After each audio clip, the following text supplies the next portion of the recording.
Okay, we're going to take a look at where the movie Innocence of Muslims has been promoted, and YouTube is the place. Apparently, deadly violence has broken out in Pakistan. 19 reported dead as Pakistanis protest Muhammad video. The Pakistan government has had unprecedented violence as a result of this video, which is available on YouTube. They've asked our country to actually pull it, which makes sense because the person who's promoting it is this person named Darth F3TT. Now, they started their account in March of this year, so they're a very new account. They're not drawing revenue from it, which is very interesting because they've got about 11 million views so far in just a week on this video. And it's inspiring such a tremendous response around the world that one has to wonder what's going on. Now, these are all in response to Darth's videos. Most of the videos presented by Darth are very strange in nature. He's got kill videos like this one. Check it out.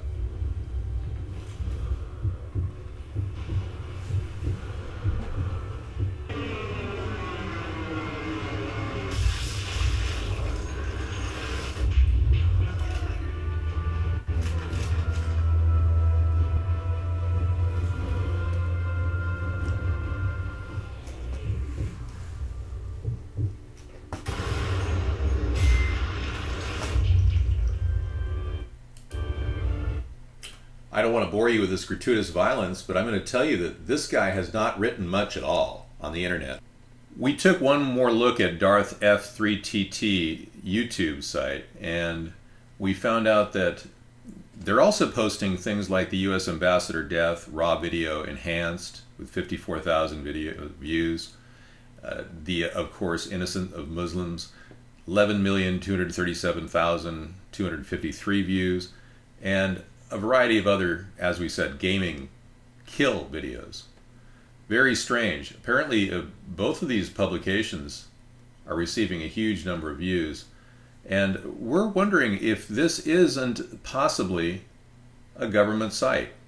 Now, this is strictly our opinion at ATP, but we're beginning to think that maybe something like COINTELPRO is used to stimulate war in America.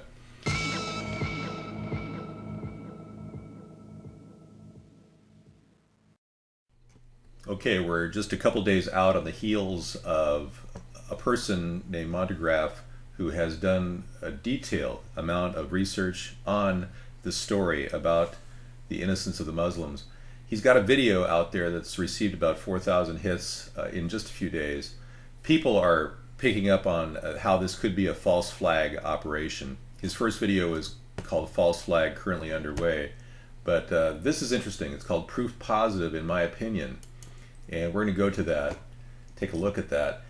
This guy's got some very interesting revelations about the News Politics Now, News Politics leaks, and the connection to the U.S. government. September the 11th, out of all days. Okay, he just said that they changed the name to Innocence of Muslims on September 11th when they published this, News Politics Now.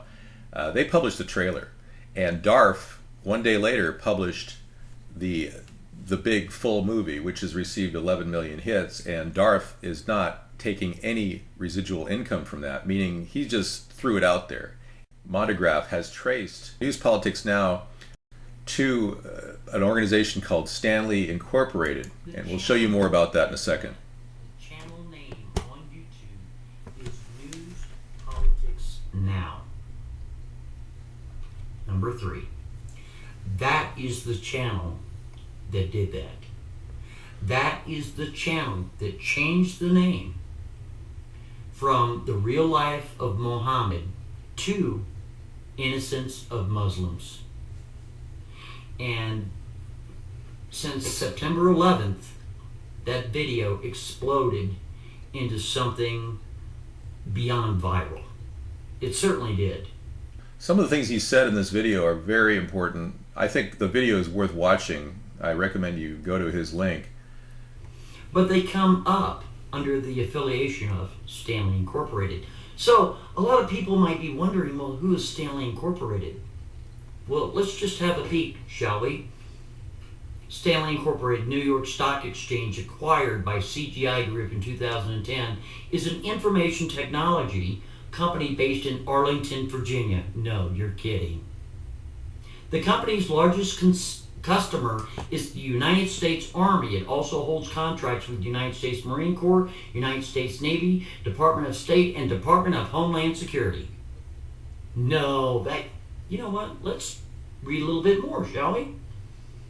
Department of State investigation, March of 2008. The U.S. Department of State, which is responsible for issuing U.S. passports, stated that 2 employees of Stanley and Associates subcontractor had been fired for improperly accessing the passport application file of then the presidential candidate Barack Obama. Who has tracked this information, and I'm glad he did. He took screen caps of all of the name changes that went on with the release of the 2-minute trailer, and he did all these additional screen caps of the recent DARF video that I just showed you earlier. Okay, we went looking for videos about innocence of Muslims, and we ran across this image leading to a cover story, which is no doubt paid for by the government. The White House asked YouTube to review anti-Muslim video. YouTube says it already did. Now, this article claims that Barack Obama has asked it to be reviewed for terms of use violations, rather than asking that it be taken down. We cannot and will not squelch freedom of expression in this country, said White House Press Secretary Jay Carney. So apparently Barack Obama is not making it a high priority. The YouTube spokesman noted today that the site had earlier this week blocked access to the video in India, Indonesia, Libya, and Egypt. YouTube said it did not restrict access to the video as a result of requests from the White House, and added that it will not be reviewing anything at the request of the White House because the video has already been determined to comply with YouTube community guidelines. So no effort beyond that by Barack Obama to squelch this video, which is causing deaths around the world. To me personally, this video is disgusting and reprehensible. It appears to have a deeply cynical purpose to denigrate a great religion and to provoke rage.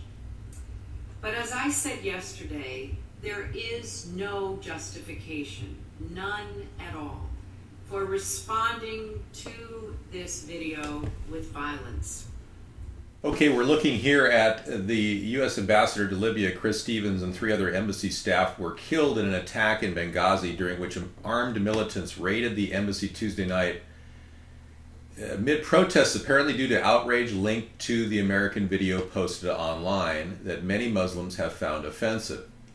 Now that is the official government position, and they're very sorry, as all Americans are very sorry that this video has caused so many deaths. But at the same time, one has to wonder, are they covering something up? Did the ambassador want to come out and talk about something about Libya? Perhaps that we were funding rebel troops? Our government was funding former Al-Qaeda members? That's who is now in charge of Libya?